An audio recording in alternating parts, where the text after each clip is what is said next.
a oportunidade para já fazer uma imensa crítica à literatura de aeroporto. O que você encontra ali? 10 lições para ser feliz. Então, isso parte de uma premissa de que possa haver um protocolo que você segue e que garantirá a você um estado permanente de satisfação, etc. Então, essa garantia, no olhar de Spinoza, é absurda. Por E quê? pressupõe um controle Porque sobre a vida. pressupõe que aquilo que você decide fazer baste para te segurar bem. E qualquer um sabe que o imponderável o mundo tem uma competência lesiva espetacular.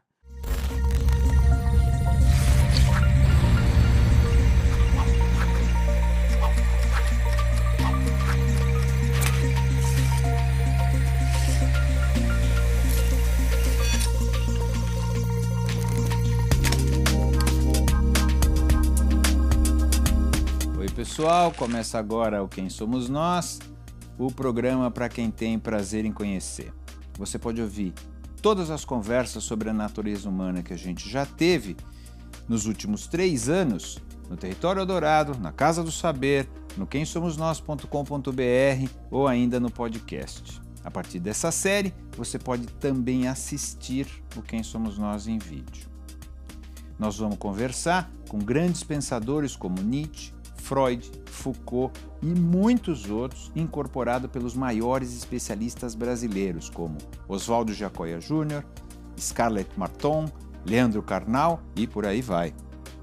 Aqui com a gente, Baruch Spinoza, na pele de Clóvis de Barros Filho.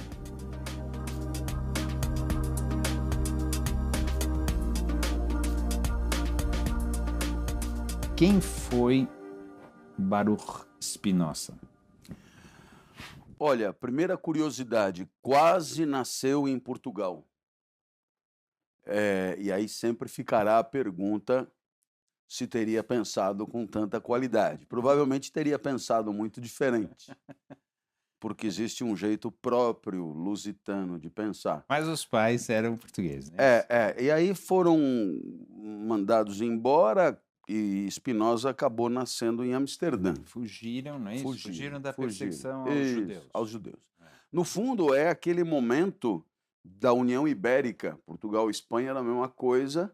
Então, no mesmo momento que a Espanha expulsa os judeus, Portugal também, né, junto. No fundo, é a mesma unidade política. E aí, Spinoza vai nascer num meio judaico em Amsterdã, vai ser formado nesse cenário e assim, bom, existe uma grande expectativa de que ele venha a se tornar um líder religioso, propriamente, um rabino. Ele estudou para isso. E como se tratava de alguém absolutamente genial, e isso a gente identifica rápido, o que se esperava mesmo é que ele se tornasse mais que um rabino, um mega rabino, um incrível rabino. Só que Spinoza,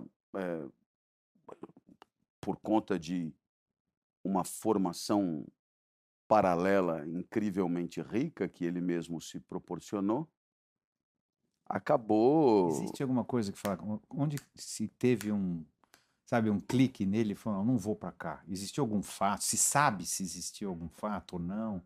Porque é duro também, biografia dessa época e tal, acho que não existia Bom, assim. é que, na verdade, ele passou por todo tipo de humilhação institucional que poderia ter passado pelas coisas que começou a dizer. Então, Depois, então, mas é o tal negócio. É um processo, seria interessante saber por que ele foi procurar uma literatura paralela. Oposta. Por que ele... e isso provavelmente aconteceu muito cedo. Como nasceu, né? Como nasceu essa árvore dessa semente, entendeu? A produção dele é uma produção muito jovem, então provavelmente ele começou a estudar muito cedo alguns pensadores que permitiram que ele concluísse o que ele concluiu. Eu acredito muito que, apesar das pessoas poderem ser super inteligentes, e é óbvio, é o caso de todos eles, eu acredito muito que ninguém tira nada do nada e, portanto, toda produção da inteligência exige ovos, Veio matéria-prima, de algum lugar. como Ele fazer estudou alguma omelete. É coisa, claro né? que o cara fazia uma omelete Excepcional. excepcional, mas os ovos, sem os ovos, não rola.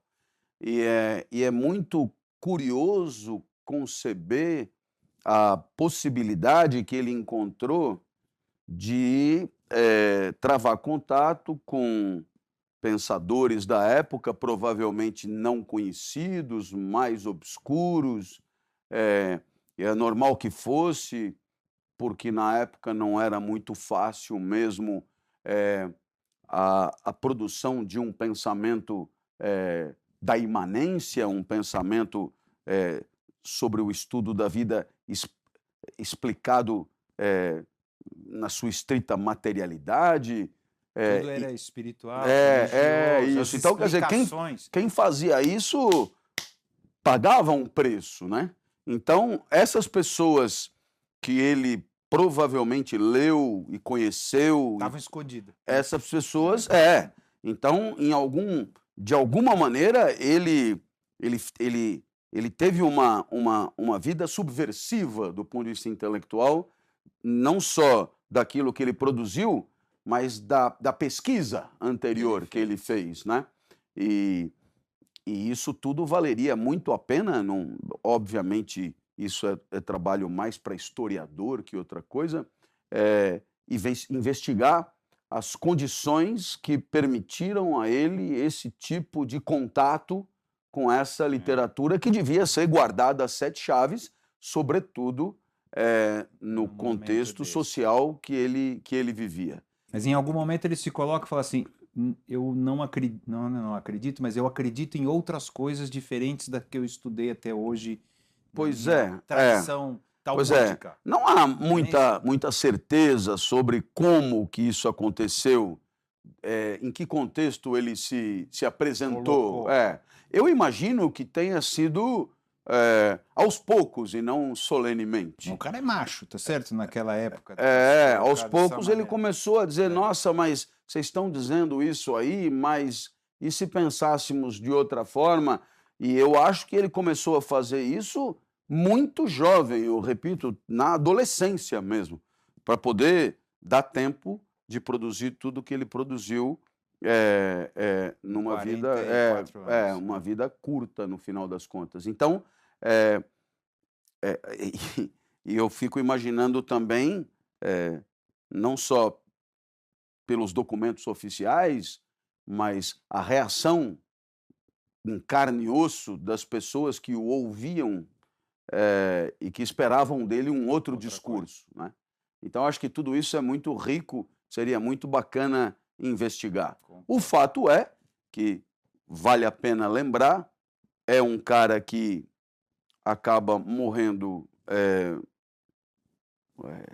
obviamente, sem ter se tornado a celebridade que veio a se tornar, portanto, morreu relativamente desconhecido. E rejeitado. Rejeitado e paupérrimo, né? Reza a lenda que terminou a vida polindo lentes e sabe-se lá exatamente em que consistia esse trabalho, sabe-se lá se isso não é apenas uma alegoria, uma metáfora, porque, afinal de contas, polir lentes quem facilita a inteligência alheia, de certa maneira, lhes dá uma nova visão das coisas. Sabe-se lá se não era mesmo um polidor de lentes e como é que ele trabalhava. Haverá até quem diga que ele morreu como um pouco consequência das condições ruins desse trabalho, inalação de substâncias ruins, etc. Também reza a lenda que até mesmo seu enterro teve que ser patrocinado por Descartes, porque, como ele tinha sido banido completamente de todos os círculos que ele poderia frequentar, ele não estava autorizado a Ser nenhum enterrado, tipo de né? honra fúnebre.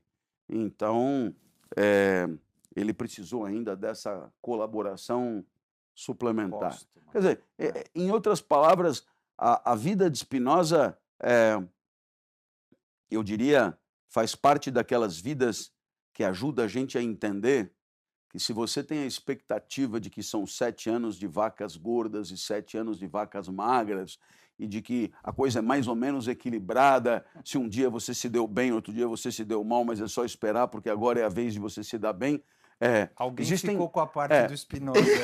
existem certas vidas que deixam claro que você pode ter anos de vacas magras e depois elas morrem, né? Ponto. Não há... O Van Gogh, né? Nossa. Então ele é um Van Gogh da filosofia. Pronto, assim. Nossa, e tantos E um outros. monte, claro. E entre nós, que fique claro, Claro. né? Então, mas eu ouço muito ainda essa expectativa de que, bom, eu passei por uma fase ruim que durou tanto tempo, então agora as coisas tenderão a melhorar e eu terei tanto Isso tempo de faz- bonança. Faz Já- parte, talvez, de um desejo. de um desejo, isso, de equilíbrio, justiça, claro. divino. Desmentido Isso, pela realidade de realidade. algumas vidas, porque vamos assim dizer que Spinoza, ao longo da sua trajetória, só se ferrou, né? De certa maneira. Nenhum reconhecimento, nenhuma glória, nenhum dinheiro, nada. E, Perdeu claro, família, né? Perdeu não, amigos, claro, perdeu a o partir círculo daí, das tudo, pessoas. tudo, Quer dizer, tudo, solidão pobreza, absoluta, e pobreza. etc. Não consta que tenha havido grandes amores, grandes emoções românticas, afetivas, nada. O que é incrível para quem deixa, na minha opinião, o maior legado da inteligência sobre os afetos da história. Não é triste o legado dele. Assim, não sei se, pelo menos a sensação que eu tenho, ele não é um cara que fala a vida é uma porcaria. Ah, não. Entendeu? Ah, não, de jeito Deveria. nenhum. Tá certo? Não. Acho que se fosse você É. ou eu, Nossa, a gente só teria para com escrever. muito menos que a vida- sofrimento eu já estaria detonando tudo, Então, lógico. assim, e ele é uma coisa um pouco incompreensível É. Ele não deixa uma coisa que você fala assim, nossa, que horror que é viver. Pelo Não, contrário. de Pelo alguma contrário, maneira. não. Penso que a filosofia de Spinoza é um convite à vida. Então. Agora, a vida do jeito que ele a concebia, sem ilusões, sem, né, ou, pelo menos combatendo as ilusões, a ignorância, os erros, né, aquilo que povoa Não era como o paraíso, mas era um sentido, mas era um amor à vida de um alguma amor à maneira. vida, Apesar desta vida a própria que ele ideia de levava. beatitude, ideia de que, sabe, os instantes de vida, eles têm uma materialidade própria e não podem ser atrapalhados pelas besteiras que passam pela nossa cabeça, como, por exemplo, a nostalgia, né? Como, por exemplo, as projeções do que está por As vir, ilusões as de ilusões. futuro. Então, essas que ele chamava de paixões tristes devem ser evitadas em nome de uma vida potente, de uma vida forte. Momento. No momento, isso. No momento que é o momento onde a vida está. Que é o que existe. É o que existe. Certo. O momento onde a Será que vida ele está. teve influência oriental? Porque lembra um pouco o budismo isso, não é? Lembra um pouco... Lembra. Quando ele fala que Deus é natureza, tá certo? Ou seja, Deus é tudo. Né? Isso. É um pouco... O budismo tem um conceito de Deus, que não tem Deus, mas assim, a natureza é Deus. Isso, Quando diz da... Quando eu fiquei me interessando para poder ter essa conversa com você, não ficar tão burro na conversa, me deu essa sensação, assim, ele deve ter bebido em algum momento, em alguma coisa oriental, porque é muito parecido. Olha, Sem desejo. eu vou pular o pensamento oriental, que eu conheço muito pouco, muito próximo do senso comum. Mas no pensamento ocidental, ele já tem fontes importantes que claramente inspiraram. Eu acho que uma Sêneca, delas, não é isso? nesse quesito de que nós estamos falando, é o pensamento dos estoicos, propriamente, né? A ideia de que o divino, não é? O divino é justamente essa maravilha cósmica da natureza como ela é, com toda a sua complementaridade, com toda a sua... Então, há aí um ponto de tangência muito legal a Você fazer. acha que aí ele estava tentando chamar de Deus? Ele acreditava que isso era Deus? Ou você achava que ele tinha medo de romper completamente com o conceito de Deus? Assim, eu sei, mas você entende como é? Se ele Mas, estava ó, assim, não, vamos chamar de Deus esse então, negócio aqui de eu natureza, porque vou... senão vão me matar de vez. Eu vou chutar. Porque ele não é ateu, tá certo? Não, é chute mesmo, por isso É você acha, a chute, sua lógico. opinião.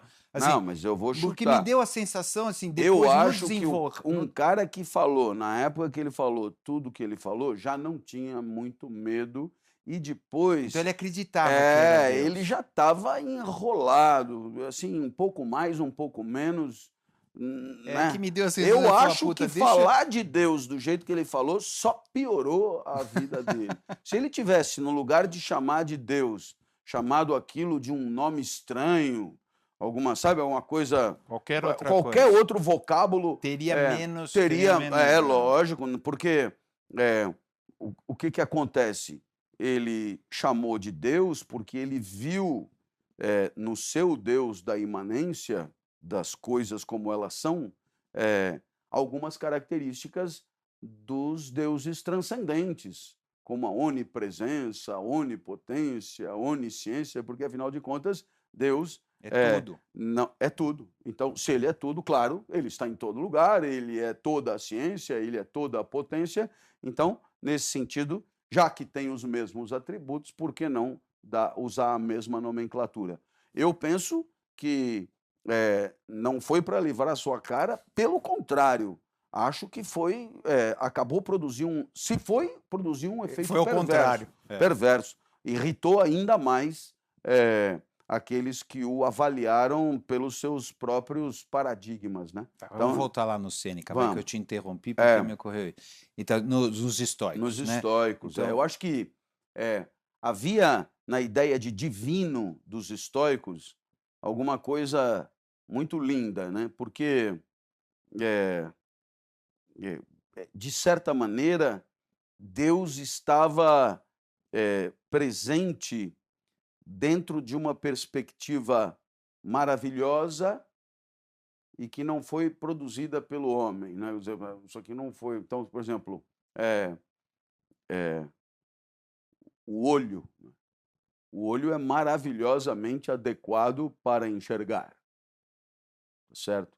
Então, existe no olho um quê de divindade propriamente, dada a sua perfeição para a função que se dispõe a cumprir. Então, se você imaginar que eles achavam que o universo era como uma máquina, finito e ordenado, cada coisa no seu lugar, maravilhosamente disposta para cumprir o seu papel, e que tudo só tinha sentido e valor se cumprisse o seu papel fazendo a máquina funcionar.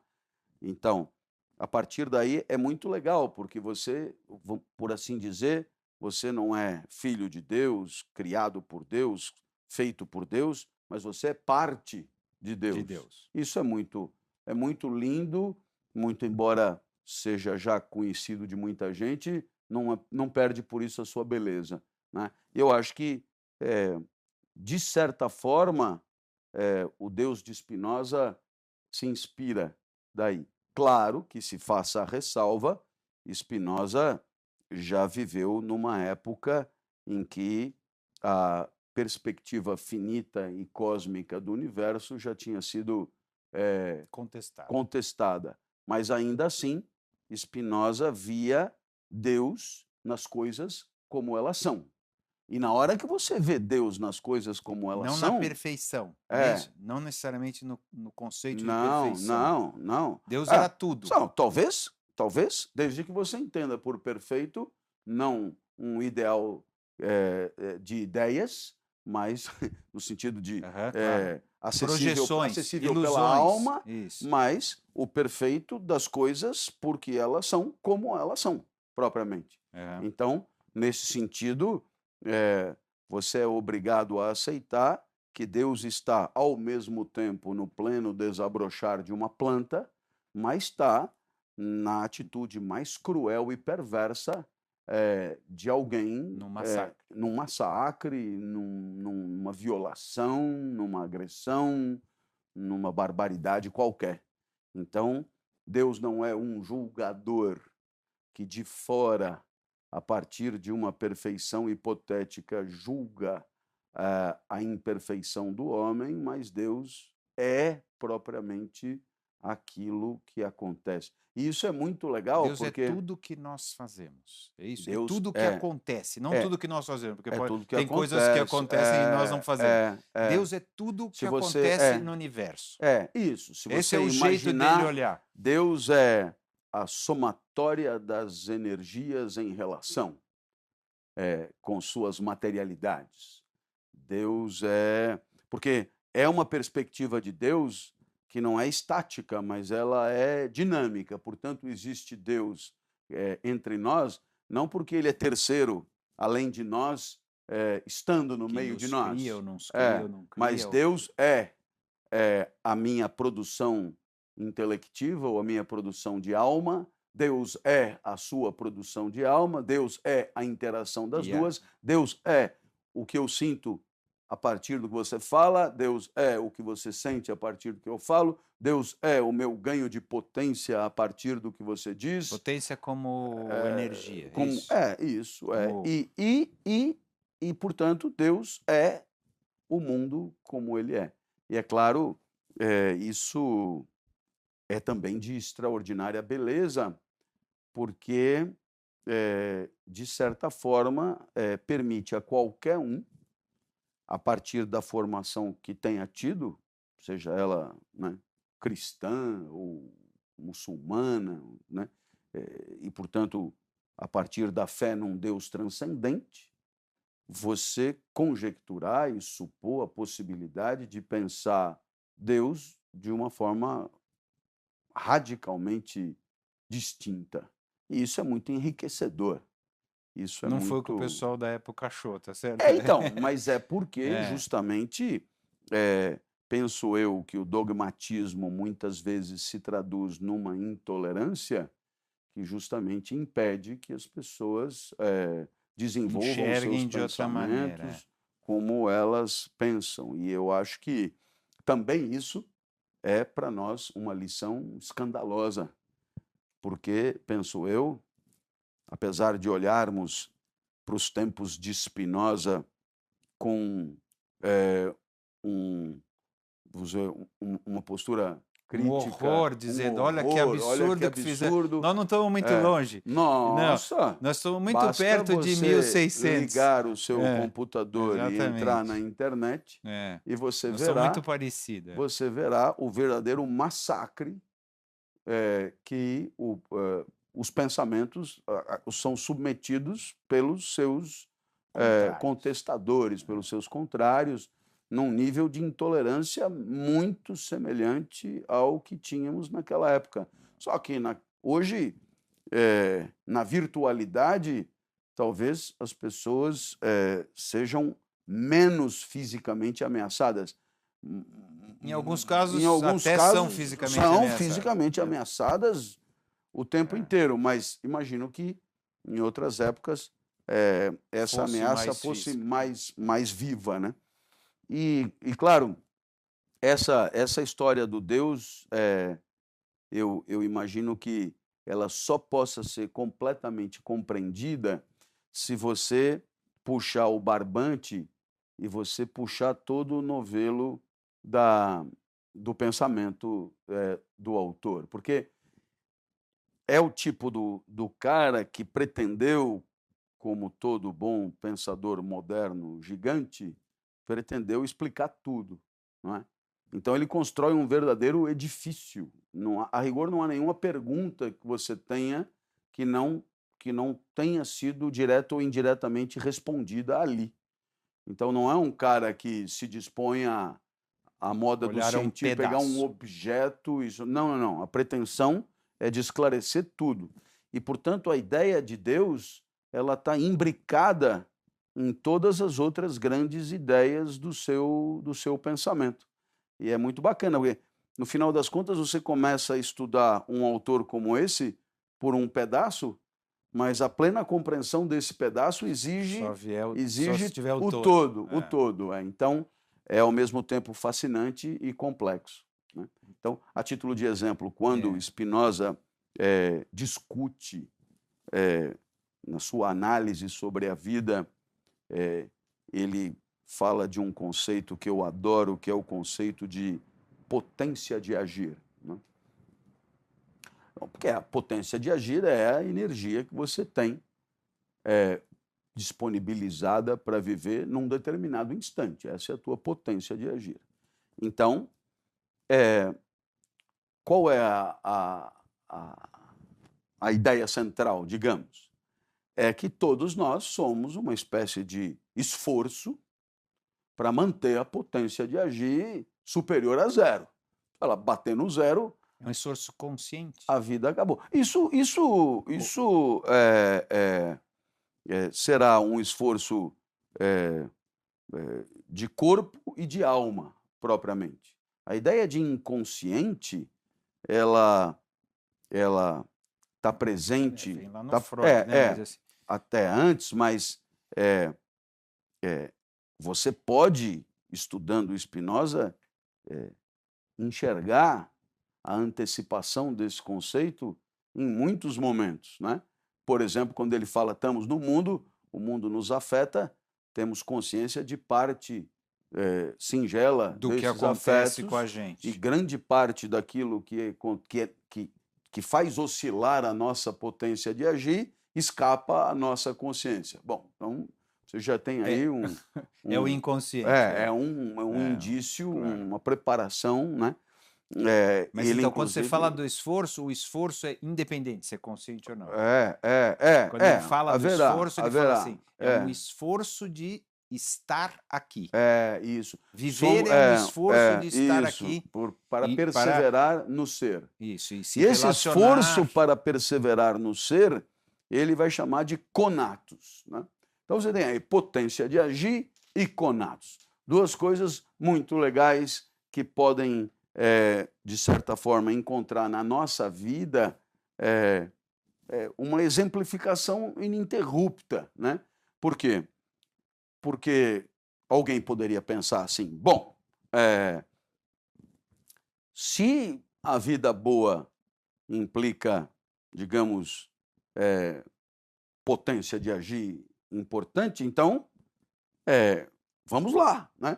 Ânimo. Vamos fazer. Né? Vamos fazer. Seria mais ou menos a Autoajuda. lógica. Parece A lógica de um palestrante motivacional, né? Isso. Vamos lá e tal, né? Você pode. Então, isso, você pode. Então, só que não, né? Quer dizer, aí vem toda uma ideia, quando ele sugere que a vida é constituída por relações ininterruptas com o mundo, provavelmente. Viver no mundo. E, portanto, é preciso invariavelmente considerar essa relação com o mundo. Ou seja, a vida não pode ser analisada, digamos, Não é um desejo, no isolamento é de quem vive. Não é um desejo. Mas Ela é fruto das interações que a gente tem com tudo. Isso, com tudo. Com tudo. Tudo quer dizer tudo. Você pode Isso. ficar puto, perdão pelo palavrão. Não, sem problema. Mas então você pega o avião e vai para longe. Quando chegar lá, o mundo está lá. E durante a viagem, o mundo continuou na sua frente. Se tem uma coisa que não vai acontecer, é o mundo deixar de se relacionar com você. Por mais que a gente deseje, por mais que a gente queira se isolar. O que troca é de mundo. Quem tem grana consegue proporcionar a si mesmo uma variação talvez maior de mundos para se relacionar. Mas, enquanto houver vida, haverá interação com o mundo, relação com o mundo. E o que é bem bacana nessa relação é que se A está em relação com B, então A transforma B e B transforma A. De tal maneira que, resumindo a parada, a gente transforma o mundo ininterruptamente pelo simples fato de estar, né? E o mundo nos transforma ininterruptamente. E o mundo nos transforma na medida que nós o encontramos, e isso poderá ser infinitamente diferente do que é, mas acaba sendo o que é por conta, em parte de escolhas e em parte de circunstâncias que se impõem. Que a gente não tem controle. Não tem Que controle. boa parte a gente não tem Não controle. tem controle. A maior A parte. maior parte, a gente não imensa tem maior parte se impõe. Então aí seria a oportunidade para já fazer uma imensa crítica à literatura de aeroporto. O que você encontra ali? 10 lições para ser feliz. Então, isso parte de uma premissa de que possa haver um protocolo que você segue e que garantirá a você um estado permanente de satisfação, etc. Então, essa garantia, no olhar de Spinoza, é absurda. Por quê? Pressupõe um controle. Porque sobre pressupõe a vida. que aquilo que você decide fazer baste para te segurar bem. E qualquer um sabe que o imponderável, o mundo tem uma competência lesiva espetacular. Não, quer dizer, desde o semáforo fechar com você tá com pressa, até cair um vaso na sua cabeça, uma vaca que vem do céu, para lembrar de um filme conhecido, ou não sei o quê. O mundo é extremamente criativo na hora de te apequenar. E, portanto, você acreditar que tomando precauções 10 ou 15 ou 50 ou 200 de garantir uma certa conduta, você vai se dar bem sempre, é de uma ingenuidade sem precedentes. Por que você acha que funciona tanto? Funciona, que eu digo do ponto de vista comercial. As pessoas querem acreditar, querem se negar a perceber as coisas e querem viver iludidas, é isso? Eu acho que desejo de ilusão. eu acho que há aí, pelo menos, duas razões importantes. Primeiro, essa literatura ela tem o poder de simplificar a vida de maneira dramática, e isso é tranquilizador. Imagina, se eu digo 10 lições para ser feliz num livrinho de 100 páginas, nossa! Né? Então, Eu achei que a coisa era complicada. Pô, 10 lições. Primeiro, há uma simplificação violenta e isso já é apaziguador dos ânimos.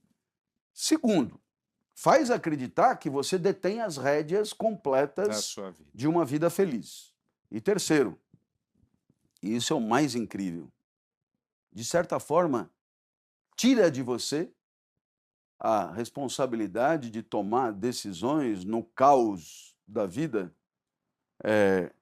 porque já oferece a você o protocolo pronto a ser cumprido. Então, se você está angustiado porque você é livre para tomar decisões e tem medo de se arrepender, medo de errar, medo de se equivocar, medo de... Então, seus problemas acabaram. Porque eu tenho 10 lições, você não precisa mais ter medo, você não precisa mais... Então, eu tirei de você uma certa soberania deliberativa que te angustiava e coloquei no lugar um protocolo pronto que basta você seguir para você se dar bem. Imagine se 10 lições para ser feliz garantissem a felicidade de todo mundo. Mesmo não funcionando depois, parece que... E daí? Porque na prática não vai funcionar, tá certo? Mas cumpriu o seu papel momentâneo. De vender livro, mas não de funcionar na vida da pessoa. E a pessoa mesmo assim não se revolta. Mas muitas dessas pessoas que adquirem o livro não leem o livro que adquiriram. E eu aqui lanço a provocação a quem está nos vendo e ouvindo, e mesmo a você, quantas e quantas vezes você adquiriu coisas que você não leu. Isso acontece com todo mundo, mas atingiu o seu escopo, que naquele momento... Tranquilo. Imagina, o que eu tenho no banco de trás do meu carro, o que eu tenho na sacola que eu estou carregando comigo? Eu tenho 10 lições que, se aplicadas, garantirão uma vida feliz. Depois, Esse é outro problema. volta a ser submergido pelos problemas e a vida segue. Mas isso cumpre um papel impressionante. Então, e o que Spinoza propõe é você conhece muito pouco a respeito do que você e o mundo, do que o mundo faz com você, tá certo? Tem um controle muito baixo sobre isso. Não é isso? Isso. E que quase você está... E você, de certa maneira, usará a inteligência que é a sua para driblar tudo aquilo que possa apequenar a sua potência. Seja mundos apequenadores da sua potência de agir, seja conjecturas apequenadoras. Estabelece um paralelo, né? Existe uma coisa que é real, mundos no sentido de reais, a alma propriamente. Então, a título de exemplo, fatos e imaginações. Isso, claro. Assim. Você uma coisa é você encontrar alguém que diz: "Você engordou um pouquinho?" Pronto, isso é suficiente para que a tua potência, a tua energia, já dê uma baixada. Então, menos. ele chamava esse afeto de passagem para um estado menos potente do próprio ser de tristeza, né? É bonito isso. Extraordinário, né? Quer dizer, é bonito. O que é? Naturalmente, a alegria é o contrário, é quando você passa do nível A para o nível B de potência de agir, sendo que B é maior do que A. Então, há encontros alegradores e há encontros entristecedores. Naturalmente, nós podemos usar a inteligência que é a nossa para proporcionar a nós mesmos encontros alegradores, mais alegadores que mesmo assim a gente não consegue. Vai dar certo? Não. Isso é que é legal. Não vai. Não vai por muitas razões. Primeiro porque o mundo aparece na sua frente. Não tem um poste, aparece uma bala perdida. Então quase nada é e sem submetido sentido, não é? às suas Sem decisões. um sentido, não é isso? E o que é pior, você se serve da experiência do que você viveu. E isso é o que temos para hoje, são as armas que temos. Mas aquilo que você vai viver nesse instante resulta do encontro de um corpo que você nunca teve antes com um mundo que você nunca encontrou antes. Portanto, seja qual for a tua experiência, ela só dará conta desse encontro por aproximação, por analogia, não é? E a gente tenta o tempo inteiro, de alguma maneira, criar caminhos, imagina, tirar conclusões, você projetar uma pessoa, coisas. Ela te alegra, aumenta a tua potência. Aí você encontra, anota o telefone, coisa que você não faria se ela tivesse te entristecido. Anota o telefone, ela te alegra de novo. Anota o telefone, ela te alegra de novo. Né? Aí chega uma hora que, depois dela te alegrar em 10 encontros sucessivos, você vira para ela e diz: escuta, dado que os encontros anteriores determinaram uma passagem para um estado mais potente do meu ser, por que você não fica, digamos, mais recorrentemente por perto? Porque isso é conatos. Claro. É esforço. Porque aí a né? minha potência de agir vai aumentar. Então, eu estrategicamente buscarei a aproximação daquilo que eu suponho possa me alegrar. E, naturalmente, aí as pessoas pedem as outras em namoro, em casamento, etc., por acreditar que o passado alegrador possa ter uma continuidade.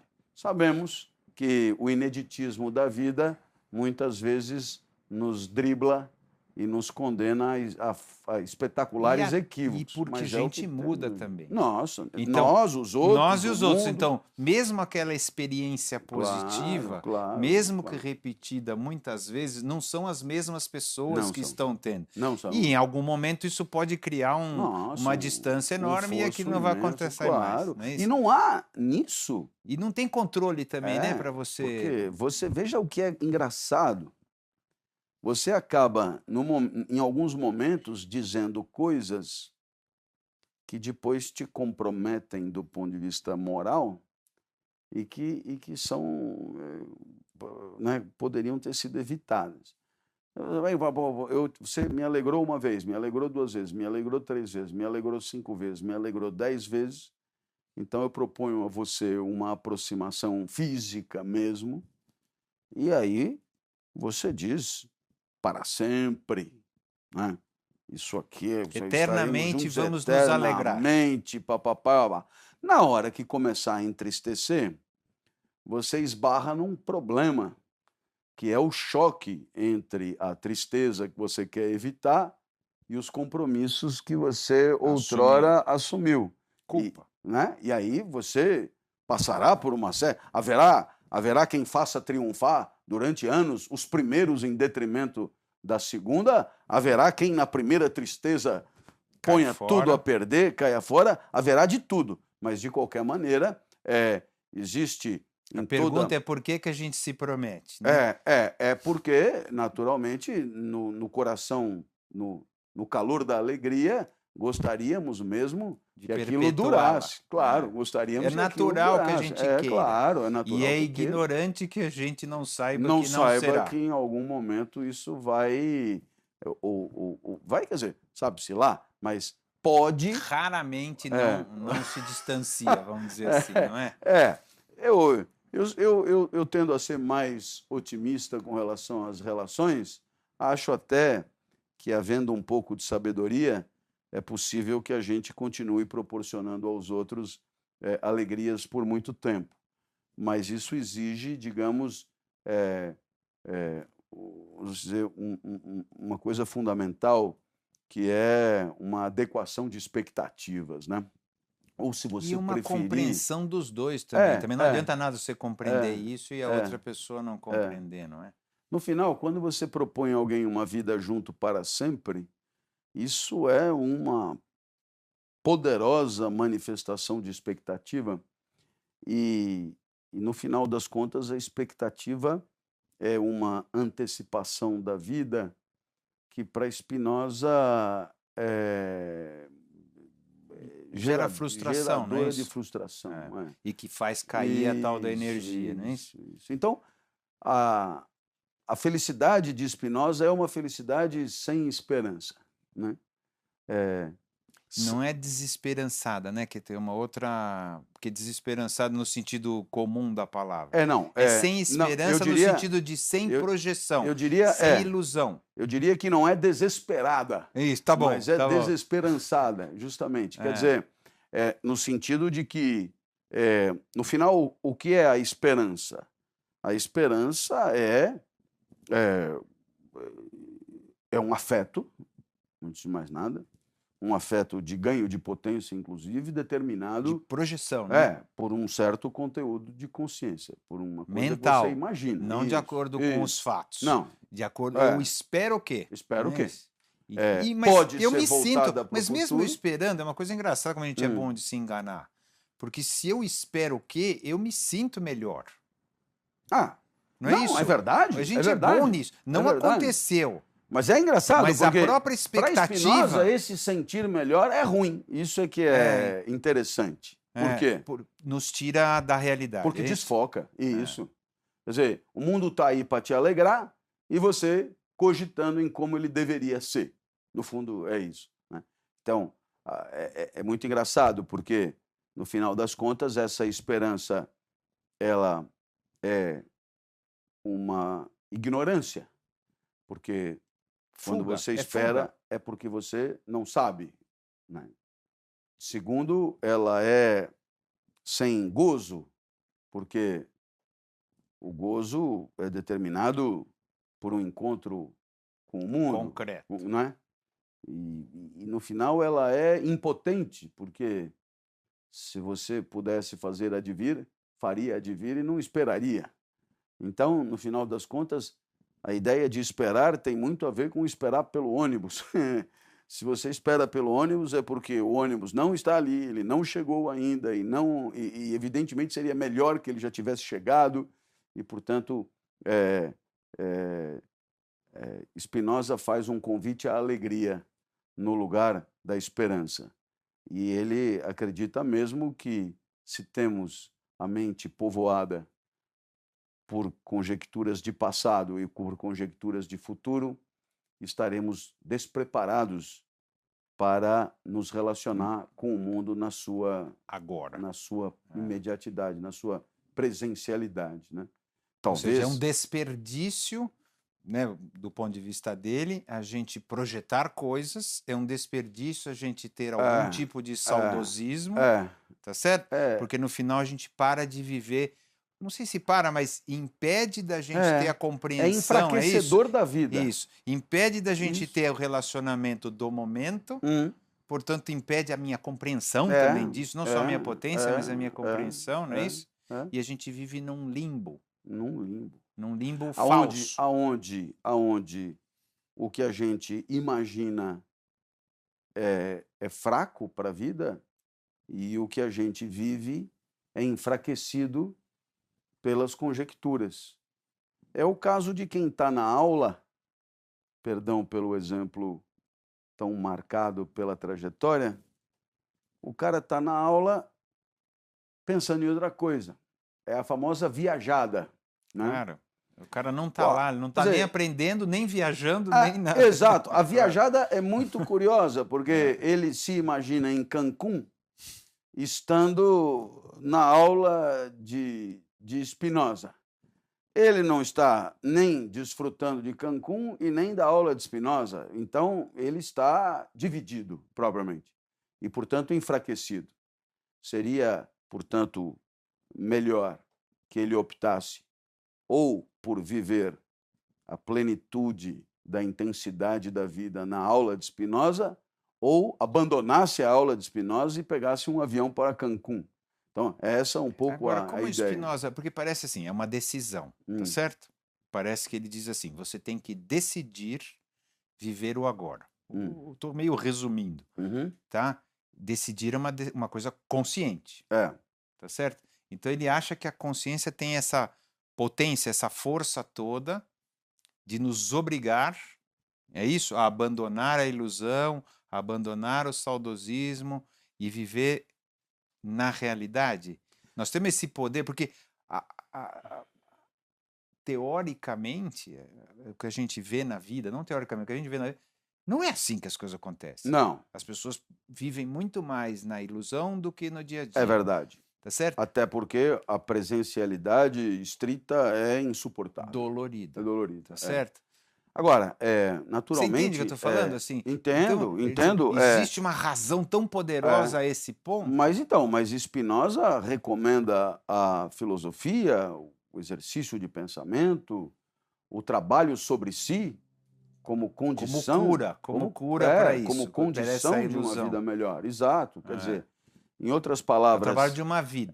Não é uma filosofia estritamente conceitual, mas é uma filosofia conceitual que discute a possibilidade de uma vida melhor. Uma prática de vida. Isso. Se a filosofia não serve para ser feliz e para viver melhor, pois então... Para que serve? Então, penso que, nesse sentido... A contribuição é imensa porque não só você discute, digamos, a vida na sua rudeza, na sua crueza, como você discute também, dentro dessa crueza, as condições dela ser melhor. Como que a gente ela lida com tudo isso? Quer dizer, no final, os escritos dele, não um manual no sentido, mas é um mapa. É um mapa. De autoconhecimento, sei lá, se a gente pode colocar dessa maneira. É um convite à reflexão sobre a própria vida, sobre o que acontece com você. Aliás, é impossível ler um pouco desse autor sem começar a analisar-se, provavelmente, a se dar conta do que acontece com você à luz dos seus conceitos. Então, hoje, por exemplo, eu, quando me refiro às minhas alegrias e às minhas tristezas, eu me refiro à maneira ensinada por Spinoza, ou seja, eu identifico o meu ganho de potência a partir uma experiência de uma causa qualquer, positiva. De uma causa qualquer. Ou perda. E mais incrível, quando ele fala que o amor é a alegria acompanhada da ideia da sua causa, mais ou menos assim, eu me alegro, vou usar a inteligência para identificar o que no mundo determinou a minha alegria, e aí eu vislumbro a possibilidade de ter sido alguma coisa qualquer que me alegrou, então eu deduzo Que o eu meu amo. amor por aquilo que é causa da minha alegria. É uma definição Eu lindíssima. amo aquilo que me Que me alegra e alegra. que me eleva à potência. Eu amo É aquilo isso. que me alegra. E aí tem o odeio também? E tem o odeio. O ódio Seria o é a contrário, tristeza acompanhado da ideia da sua causa. de você identificar Tá? a Aquilo, causa. claro. Agora, veja, o convite é fazer da alegria o amor. E se você perceber, a diferença entre a alegria e o amor é a consciência das causas Da alegria. da alegria. Amor é saber aquilo que te causa alegria. alegria. Da maneira mais precisa possível. Né? Claro que você pode se não é equivocar. muito fácil também. Você pode se equivocar. Paixão, ele falou sobre paixão, não? No final das contas, essa Porque é uma paixão grande... é tido como um desvio de amor. assim. Não, é que para ele, paixões é tudo, né? No final das contas. Os afetos. As paixões, é isso. O estudo dos afetos. Então, eu penso que na passagem da alegria para o amor, há um ganho de lucidez imenso que se exige para isso, né? E é claro, enquanto a alegria é vivida na sua estrita potencialidade e energia vital, o amor permite, digamos, a construção de trajetórias amorosas, digamos assim.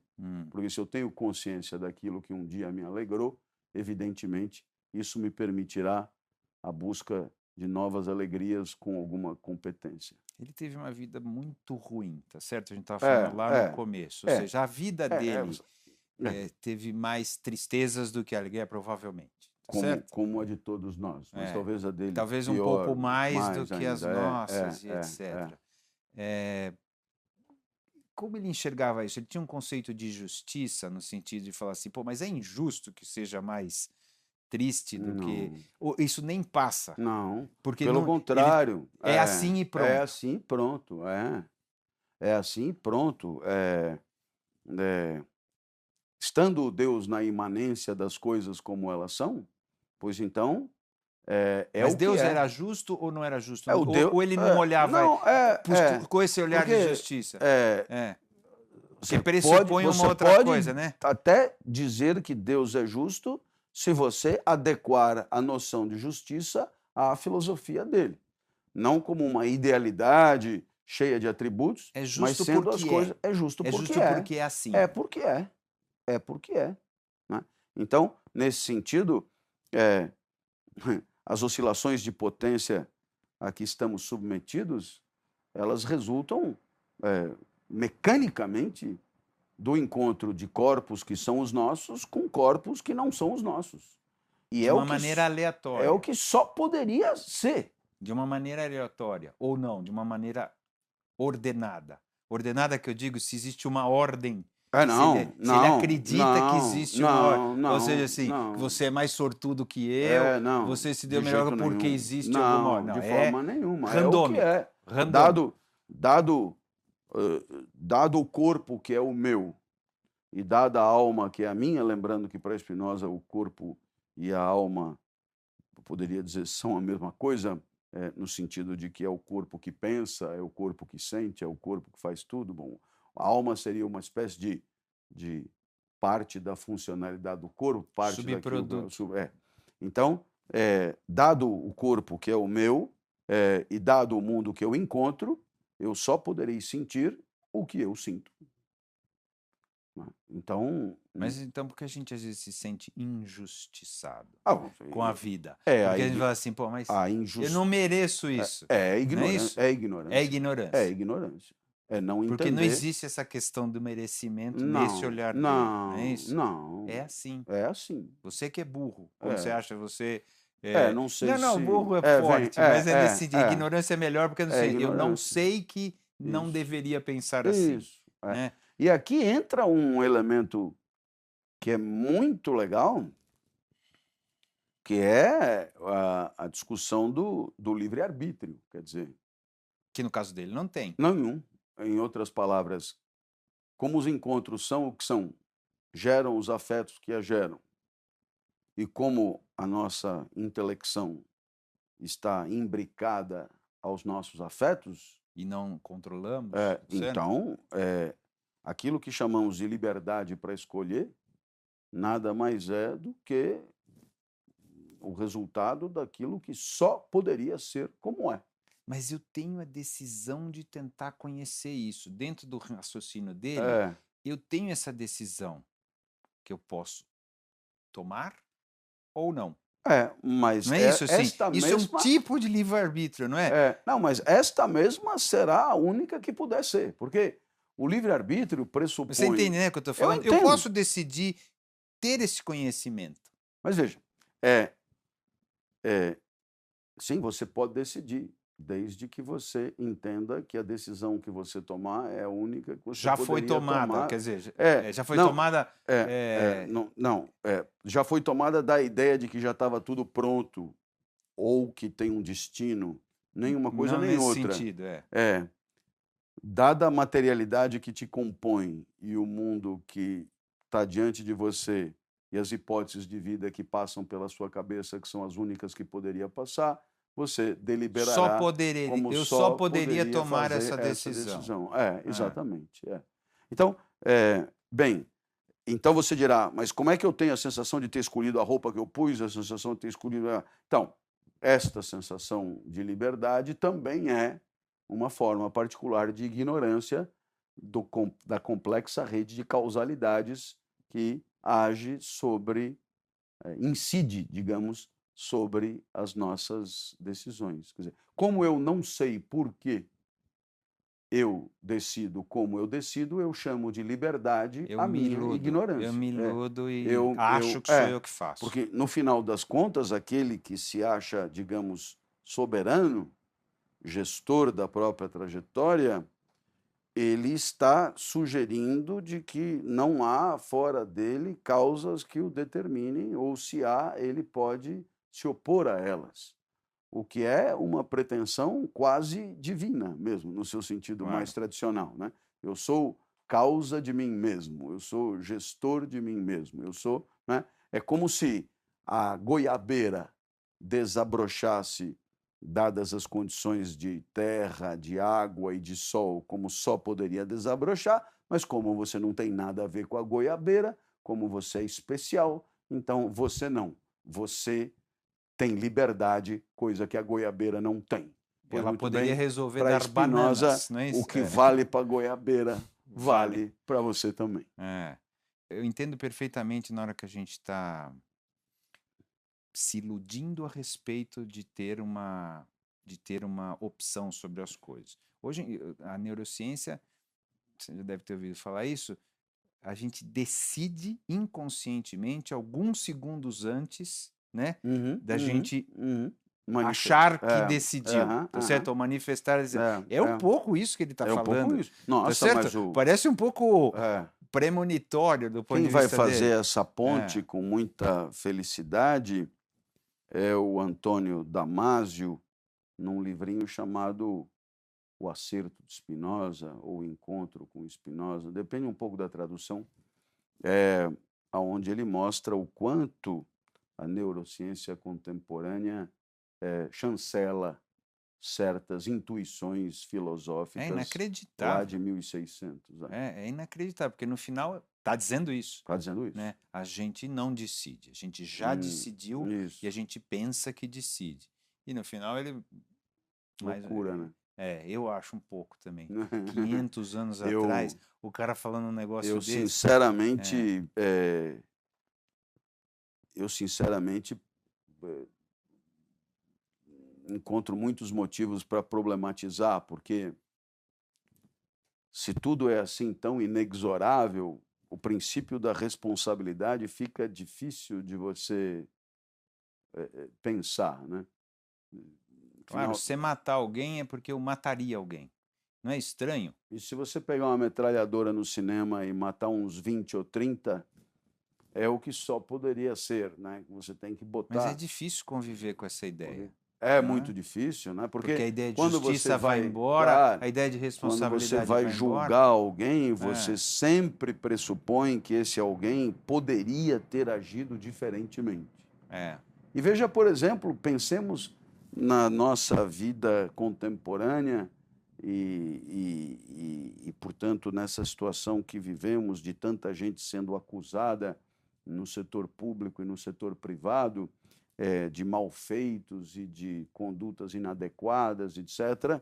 Ora, sempre se poderia dizer que, dada certa materialidade e certas condições materiais de vida, aquilo tudo é inexorável, etc. Então, existe sempre uma tendência de você avaliar o comportamento das pessoas a partir da premissa de que elas poderiam agir diferentemente.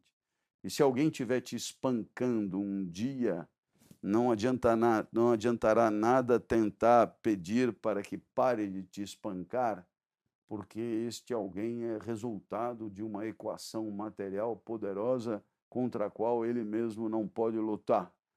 Será mesmo, né? Então, perceba Então, eu tenho dificuldade o quanto é incrivelmente subversivo esse tipo de proposta frente ao senso comum. O nosso senso comum definitivamente não é spinozano. Vale lembrar isso, né?